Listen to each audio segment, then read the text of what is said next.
به نام و یار خداوند متعال. السلام علیکم و رحمت الله و برکاته. دوستان عزیز، زندگی نامه افلاطون براتون معرفی میکنم. افلاطون در سال 427 قبل از میلاد در خانواده اشرافی به دنیا آمد. در 18 سالگی با سقراط آشنا شد و مدت 10 سال را به شاگردی سقراط به سر برد. بعد از اعدام سقراط یک سلسله سفرها را آغاز کرد.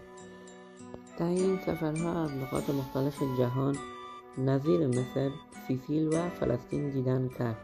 او در این سفرها با اندیشه های متفاوتی آشنا شد که تاثیر آن در افکار افلاطون هویدا است. هنگامی که افلاطون به آتن بازگشت، یعنی منطقه آباییش، 40 سال داشت. در این زمان بود که مدرسه معروفش را به نام اکادمی تأسیس کرد. این مدرسه را میتوان اولین دانشگاه نامید که در آن دروس نظیر فلسفه، ریاضیات و نجوم تدریس میشد.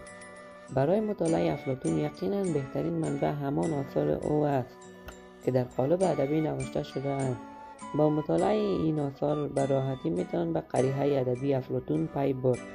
مهمترین در عین حال کاملترین اثر افلاطون کتاب جمهوریت می باشد.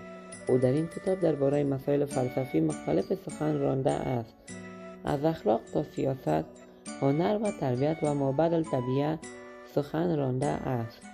با مطالعه نوشته های افلاطون می توان به سیر افکار او پی برد. کتب وی را می توانیم بر اساس دوره از زندگی افلاطون به 3 دسته تقسیم کنیم. شماره اول: دسته اول کتب رسالاتی هستند که در دوران جوانی او نوشته شده اند.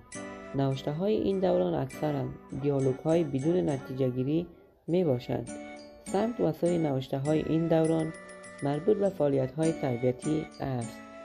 آثار دوره میانسالی یا شماره دوم برخلاف دوره جوانی حاوی دیالوگ های با نتیجه گیری می باشد.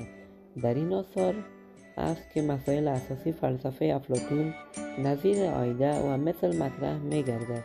اثر برجسته افلاطون که جمهوریت نام دارد در این دوره نگاشته شده است و بالاخره آثار دوران کهولت افلاطون که می توان این دوره را به نام شماره 3 یاد کرد. می توان آنها را آثار دوران پختگی و اصلاح در آثار قبلی دانست.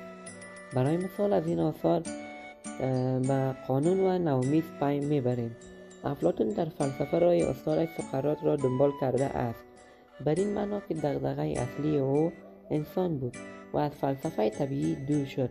قسمت زیادی تلاش خود را معطوف به حل مسائل اخلاق، حق و عدالت کرده است.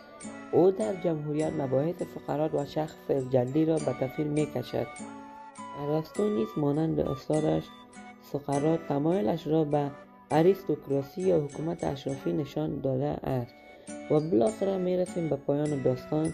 نسبت از اینکه سال وفات افلاطون به طور درست دقیق معلوم نیست، ما از او نام نمیگیریم یا او را یاد نمیکنیم. خب تا این دم که با ما همراه بودین خیلی خرسند شدین. لطفا صفحه ما را سابسکرایب کرده و با دوستانتان شریک کنید و لایک و کامنت هم فراموشتان نشود.